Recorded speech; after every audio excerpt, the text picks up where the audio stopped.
So what is it like driving a commercial truck on a 5 to 6 hour trip to Batangas back and forth? Not very comfortable and not a lot of fun. Or so I thought. But surprisingly, with a bunch of YouTubers and the K2500, it was a lot more fun than I thought it would be. Kia invited a bunch of us to test drive the K2500.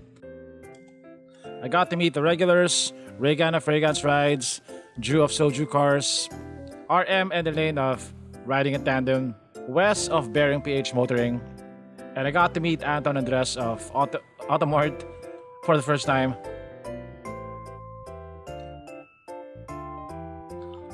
Yeah, so this is the K2500. It comes in different configurations, and in this trip, we'll get to drive each one. Both on paved roads and also off-road.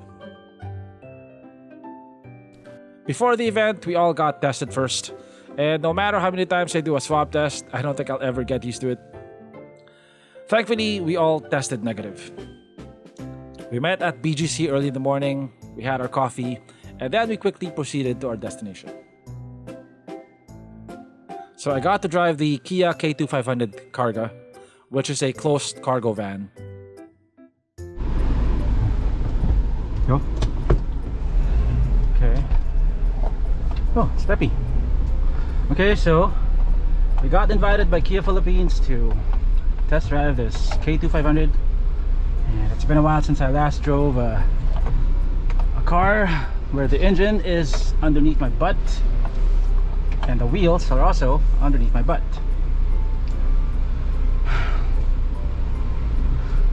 So yeah, surprisingly, it's not that difficult to get into.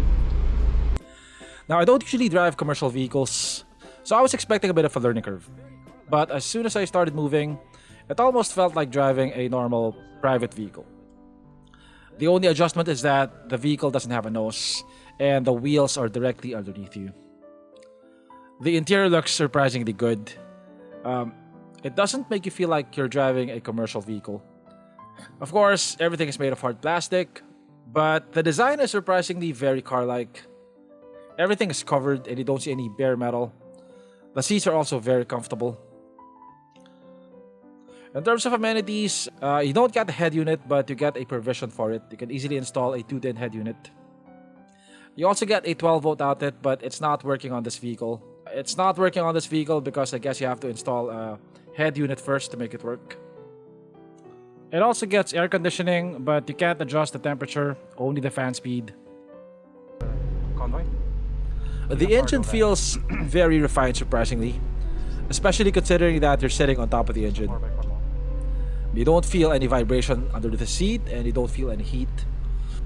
NVH levels on the Karga aren't amazing, but most of the noise comes from the back. Yeah, you can definitely hear a lot of noises in the back. What the hell is that? The window leading to the cargo area is open, and you get a lot of noise from there. But the engine itself is very quiet and very smooth. When we got to the Expressway, that's where we all got to appreciate the Kia K2500's engine. It felt smooth and the power is good. If you've been in an L300, this is a much more refined driving experience. The power felt immediate. There's plenty of torque for the size and weight of the vehicle. It was surprisingly fun to drive. The Kia K2500 comes in different configurations.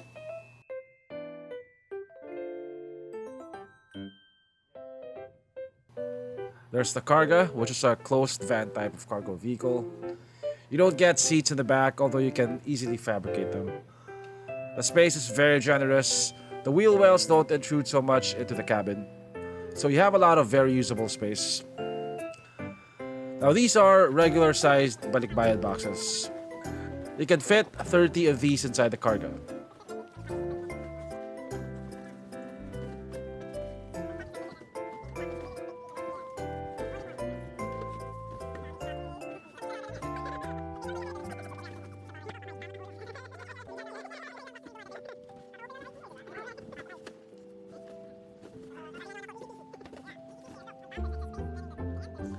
Now this is the drop side van. As the name implies, you can literally drop the sides so you can more easily load cargo.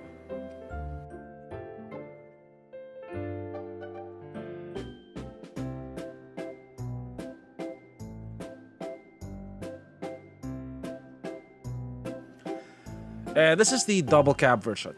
This is my favorite configuration. It is the most quiet, the most refined, and you have more space here than a Ford F-150. It also comes in 4x4 and 4x2 configurations. One thing that's unique about the K2500 is that it comes in 4x4 configurations, which makes it really ideal if you have a farm or if you have deliveries in remote locations. As far as I know, only the K2500 offers 4x4 variants in its segment.